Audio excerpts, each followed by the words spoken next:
Good morning. Welcome to Core Services and our Core Belief Series, Why It Matters. Today we're going to be discussing the potential changes to the auditor's reports that's potentially going to have come out after June 30th of next year. I'm John Coggle and I'm today's presenter. So a little bit before we get started, a little bit about Core Services. We are focused on audit and review services in Oregon and Washington, mostly for condos and HOAs. We do several commercial businesses, contractors, and manufacturers who have review requirements. We also offer advisory services to non-audit clients and review clients, where we'll help with board management becoming more effective and efficient, as well as budget preparation. It's that time of year where boards are actually looking at what they need to start planning for, especially on reserve projects, and we're helping them identify those needs and how we're going to go about assessing to make sure we accumulate enough assets to address those reserve projects. So a little bit about the current auditing report standards. It's been a fairly standard template for a number of years now, and it begins with the introductory paragraph. And here we discuss the who's being audited, what's being audited, and the period that we're auditing.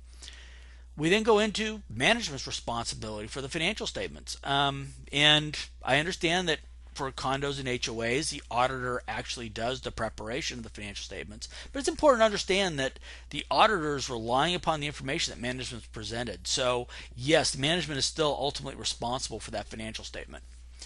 We then get into the auditor's responsibility, which is to express an opinion, and then ultimately that we assess, our responsibility for assessing risk, considering the internal control structure, and evaluating those accounting policies and significant assumptions that are being used when we don't disclose them. We simply say it's our responsibility to evaluate those items.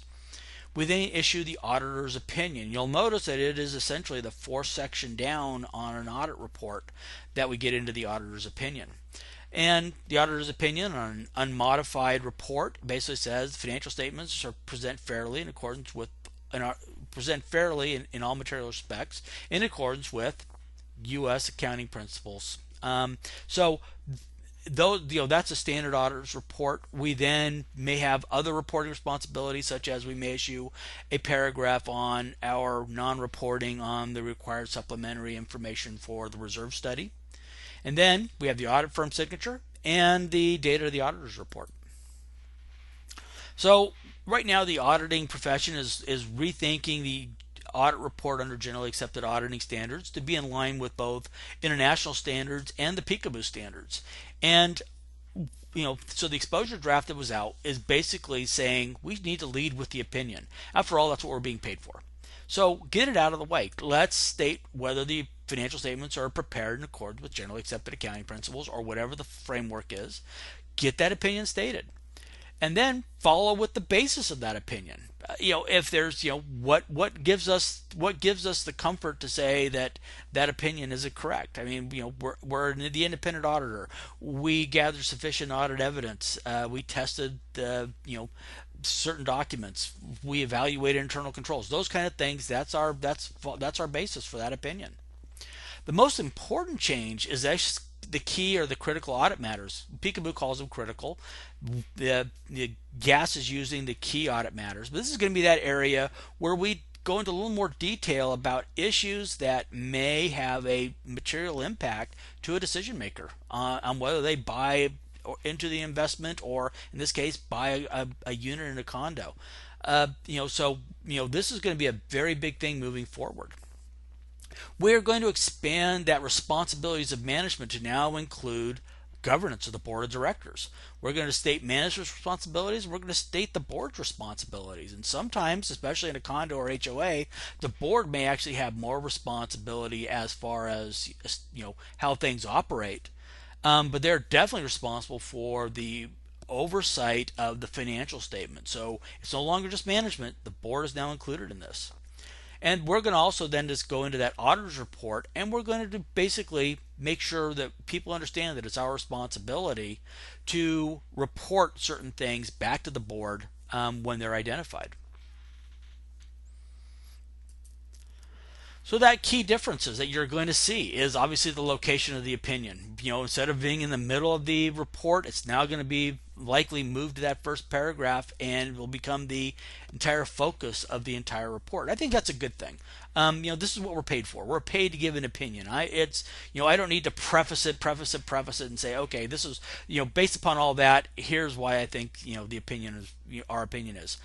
Get it out front. I think that's a good thing. And I really think that this key audit matters can be very, very useful to decision makers, especially when we're talking about a condominium project with a substantial special assessment receivable, because there was a bank loan to do some major renovation projects. This could go on for 10 years. Most management companies and boards do not have the sophistication to be able to look at the receivable and determine allowances for uncollectability. So this allows the auditor to explain this in a little more detail for users of the financial statement.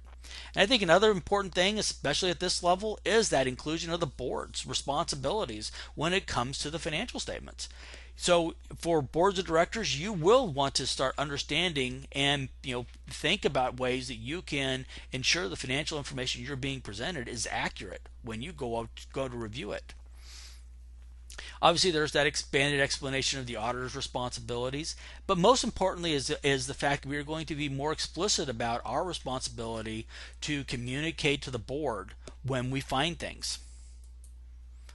So why does it matter? Obviously, it makes the audit reports more effective for readers, which is the ultimate goal here. Readers are relatively unsophisticated when it comes to the financial statements of a condo or an HOA.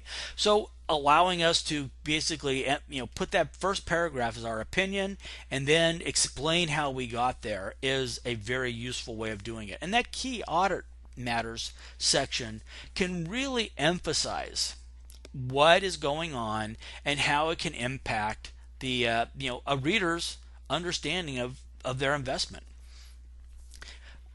By calling out the board's involvement with the financial statements, it helps people understand that it's not just management that's responsible. The board has their role in this thing. So again, it's a very useful tool, especially from us as the auditor, because at this level, a lot of this is a partnership between the board and the management company. And it's important to understand that this is if everything's accepted as is, there's no more future changes. This is likely going to take effect after June 30th of next year. So we have some time, and boards have some time to be thinking about how they can implement this thing successfully. But the most important thing to take away from this is be thinking about those key matters when there is a substantial issue. And I think the biggest one that you're going to see is special assessments. A lot of management companies just do not feel comfortable with setting up the receivable and tracking it. So they try various ways. They try to get various opinions on how to do this. So management companies can do whatever they want with it within acceptability of the board, and it's our job to then emphasize that particular accounting matter. We've always had the power, used through the emphasis of a matter paragraph, to highlight those things, but even though Doug and I really believe in sharing this information, it's really kind of challenging because the profession has not allowed a lot of deviation from the standard. It is subjective, but we do have peer review, and peer review often says you need to follow the statement and auditing standards to the letter. So anyway, hope this has been helpful. As always, you can find us on the web at core-acct.com. Feel free to add, if you have any questions about the upcoming potential changes and how it might impact you and the board. We'd love to be able to interact with you on that. You all can also contact me on Twitter, and you can find Doug and me on LinkedIn. So if you can reach us anyway. We love answering questions. We never charge to answer any questions you may have. So anyway, we look forward to presenting to you in the future. Have a great day.